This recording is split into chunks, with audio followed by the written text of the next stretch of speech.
Easy steno YouTube channel पर आप सभी का स्वागत है। डिक्टेशन 5 सेकंड बाद स्टार्ट होगी। Ready start. द्रौपदी मुर्मू के राष्ट्रपति पद का प्रत्याशी घोषित होते ही यह स्पष्ट हो गया था कि उनका सर्वोच्च संवैधानिक पद पर आसीन होना तय है। यह तब और सुनिश्चित हो गया था जब एक के बाद एक कई गैर राजग दलों ने उनका समर्थन करने की घोषणा करनी शुरू कर दी थी। इन दलों ने यह घोषणा इसीलिए की क्योंकि वे द्रौपदी मुर्मू के रूप में जनजाति समुदाय के किसी सदस्य के राष्ट्रपति बनने में बाधक बनते हुए नहीं दिखना चाहते थे। उनका समर्थन करना कई दलों की व्यवस्था बन गई थी। यही कारण रहा कि जिन कई विपक्षी दलों ने राष्ट्रपति पद के प्रत्याशी के लिए यशवंत सिन्हा का नाम आगे बढ़ाया, उन्होंने भी द्रौपदी मुर्मू का नाम सामने आते ही अपने कदम पीछे खींचने शुरू कर दिए।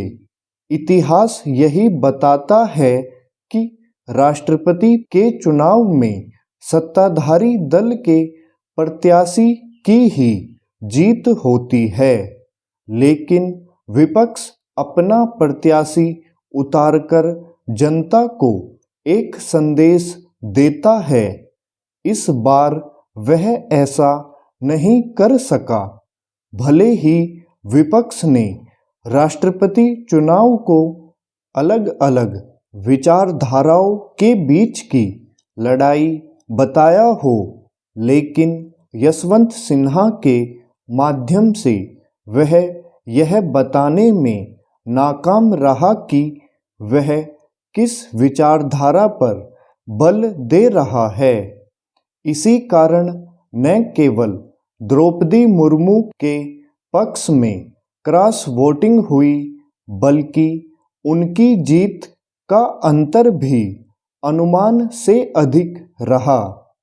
द्रौपदी मुर्मू का राष्ट्रपति पद के लिए निर्वाचित होना केवल जनजाति समुदाय के लिए ही गर्व का क्षण नहीं है, बल्कि यह भारतीय लोकतंत्र की उस सामर्थ्य का परिचायक भी है जो हर किसी को शीर्ष पद तक पहुंचने के अवसर उपलब्ध कराता है।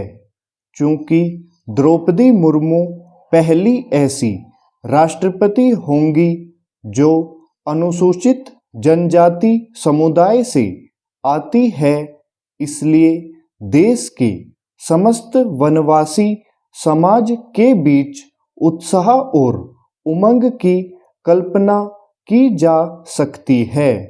वास्तव में राष्ट्रपति के रूप में उनका निर्वाचन भारतीय लोकतंत्र का गौरवगान भी है।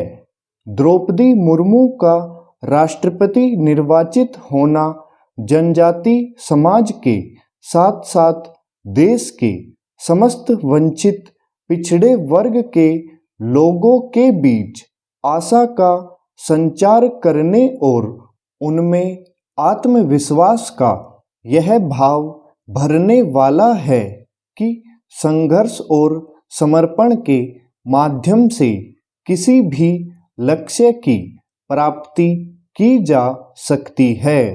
द्रौपदी मुर्मू का जीवन संघर्ष, सेवा, समर्पण और सादगी की एक मिसाल है।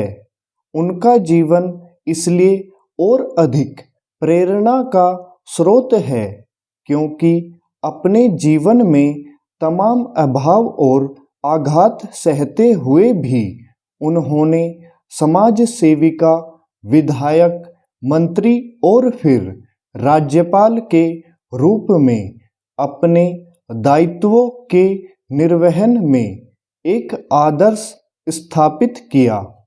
इससे बेहतर और कुछ नहीं कि वह राष्ट्रपति के रूप में राष्ट्र को प्रेरित करने का भी काम करेंगी। स्टॉप।